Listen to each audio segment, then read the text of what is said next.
নমস্কার বন্ধুরা, সজল ফ্যামিলি তোমাদের সবাইকে স্বাগত। আশা করি তোমরা খুব ভালো আছো। আমিও ভালো বলছি না, এত গরমে হাঁসফাঁস করছি। আর টিনের বাড়ি যেহেতু আমাদের ভীষণ ভীষণ কষ্ট হচ্ছে, দুপুরবেলা মানে দম আটকে যাবার ভাব, এতটাই গরম। আর দেখো 50 বার শুধু আমি গা ধুয়ে আসছি, প্রায় সারাদিনে 4-5 বার করে গা ধুয়ে পড়ি আর ভিজে গামছা নিয়ে আছি। এদিকে তোমাদের দাদাভাই খাওয়া দাওয়া করে বসে আছে, টিভি দেখছে, আর পুচকুরা তো ঘুমিয়ে পড়ছে। তা এতটাই গরম যে তোমাদের কি বলবো, ঘরে খিল দিতেও ইচ্ছা করে না, দরজা বন্ধ করতে। প্রচণ্ড গরম।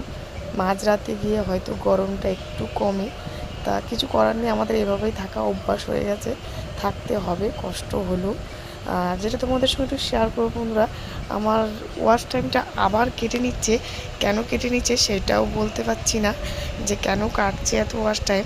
আমি এত কষ্ট করে এই ভিডিও বানাচ্ছি, তা কি বলবো। আর এদিকে দেখো সায়ন পুচকু ঘুমিয়ে পড়ছে, সিলিং ফ্যান চলছে, তার সাথে আবার কুলারও চালিয়ে দিয়েছি, গরম যাতে একটু কাটে। ওরা তো বাচ্চা মানুষ, ওরা হয়তো নিতে পারছে না।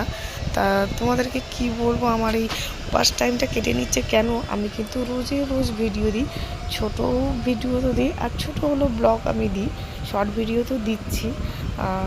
এটাই বুঝতে পারছি না যে কেন আমার এত ওভার টাইমটা কেটে নিচ্ছে, কী বৃত্তান্ত, কেন নিজেও বুঝতে পারি না। আমি রোজের ভিডিও আপলোড দিচ্ছি, তার সাথে এত কেটে নিচ্ছে। আমি এত কষ্ট করে ভিডিও বানাচ্ছি, তারপর যদি এভাবে কেটে নিয়ে মন ভেঙে যায়, সেখানে আর মনটা থাকে না। তোমাদের কি বলবো, যারা যারা হয়তো আমার মতো ছোট ব্লগ করো, তারা হয়তো বুঝতে পারবে যে আমি কি বলতে চাইছি বা কতটা কি বলতে ইচ্ছা আমার।